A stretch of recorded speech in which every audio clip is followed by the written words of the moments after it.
Hey, it's me, MLB. Here is part 4 of the Mist Hashira. Enjoy. He started moving on again, and you kept following, wondering what that was all about. You and he walked for a few more hours, and then, as the sun was well and truly on its way up, climbing to the height of its arc, you reached the next village. Needless to say, you were rightly stuffed by the time you stepped into the small main street, and Muichiro found a place for you both to stay and rest for the day. "Here it is," the man said as he jammed the key into the room door and swung it open for you. "It's small, but it'll do for a day's rest like you asked," he replied. Muichiro hummed, stepping in. "Thank you," you thanked the man, giving him a tired smile. "No problem," he replied, smiling back as he handed the key to you and then left you standing in the doorway of your temporary room. Muichiro took off his sword and walked over to the wall and propped it up on the inside of the wall, and then walked over to the double bed and flopped down on it face first, falling asleep immediately. You were shocked at just how quickly he had fallen asleep, and stood there for a second wondering if you should lay down too. That question was a no-brainer, because you were almost asleep standing on your feet, and so shrugged and then took off your sword as well and placed it up against the wall next to his, and then walked over to your side of the bed and gently lay down, letting your body weight sink into the bed as you lay beside him atop the sheets.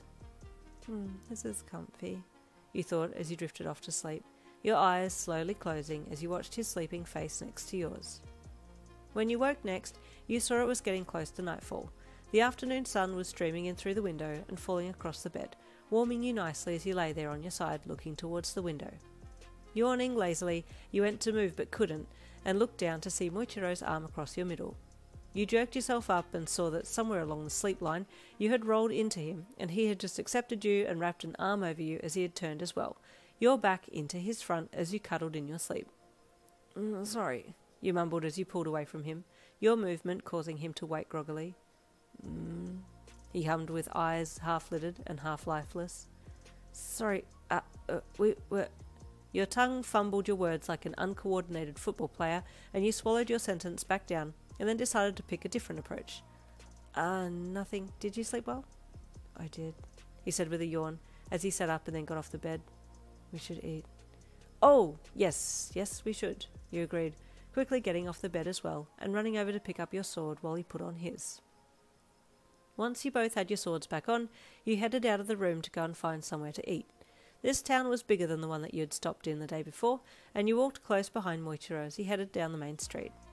Your eyes scanned left and right, looking at all the food signs and salivating as you tried to make up your mind on what you felt like eating that night. "Here?" Muichiro asked, stopping in front of a gyoza store. "Yes," you said with a smile. "I love gyoza." Muichiro nodded and then stepped inside, and you followed in as well. This place had an extensive menu, and before you knew it, you and Muichiro were sampling all different types of dishes, ordering many small plates of different gyoza and eating them down hungrily. "It is so good," you said through a mouthful as you pushed another one into your mouth. Muichiro replied, focusing on what he was eating. You were so lost in your happy little food world that you didn't notice that he had stopped eating now and was just watching you with his dull eyes. It was only when you went to pick up a plate closer to his side to bring it to yours, so that you could eat more, that you stopped and looked at him.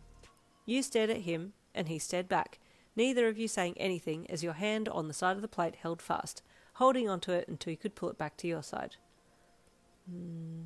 Something strong, that eats a lot and is cute," Muichiro said, and you blinked at him. "What are we talking about?" you asked. He hummed again, looking up at the ceiling to think.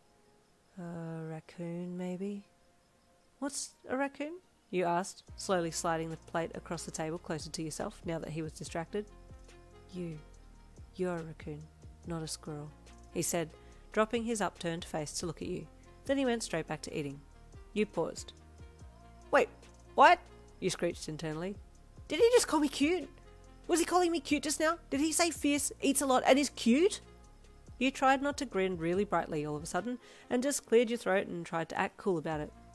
"Well, yeah, I guess I don't mind you calling me a raccoon if those are the reasons," you replied calmly. He asked, looking up at you with a mouthful of food. You deadpanned. "Never mind," you sighed. You and Muichiro polished off a heap of plates at dinner, and then paid and left, walking slowly down the street as you tried to keep your extended bellies from pulling you over the front. I've never eaten so much, you groaned from behind him. Yeah, he replied, leading the way through to the other end of town. It's starting to get darker now, you commented as you left the main part of the busy little town and headed more towards the outskirts. Where is this castle? It's in this district, he replied, further out into the woods.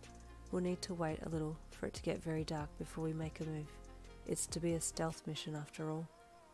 That is the longest sentence I've ever heard him say, you thought, as you just made a sound of acknowledgement so that he knew that you had heard him. Onwards you walked, the houses getting further and further apart as you traipsed along. Up ahead you could see some kind of shop and noted as you got closer that it was a bar, just randomly out of the way of everything, but judging by the noise coming from inside you figured the bar owner had probably made it this way so the patrons could be as loud as they wanted to and it wouldn't disturb anyone else. Wow, you commented as you got closer to the place. They are super loud. Muichiro didn't say anything, but he too was surprised at how loud everyone was being. It sounded like absolute bedlam inside. As you approached to pass the place, 3 super drunk men fell out the door, all laughing and falling onto each other as they stumbled down the stairs there and wobbled out onto the streets. You stayed in behind Muichiro and he stepped around to go past them, but one guy saw you behind and grabbed your arm as you went to follow.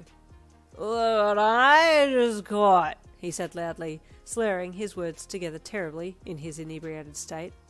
You yanked your arm easily out from his grasp and didn't speak to him, just stepped forwards to follow after Muichiro, but another drunken male had now stepped into your path. Going somewhere? He asked with a wobbly sneer. You scowled at him and went to step around him, but he also tried to grab your arm to stop you when all of a sudden his wrist was struck by a small stone and he yelped in pain and clutched it while staggering backwards. You were confused as to where the stone had come from but didn't question it as it gave you a route of escape and you turned to walk towards Muichiro who had stopped then and had turned around to look at you. Come back, the first drunk called after you. Don't leave yet, we're only getting started.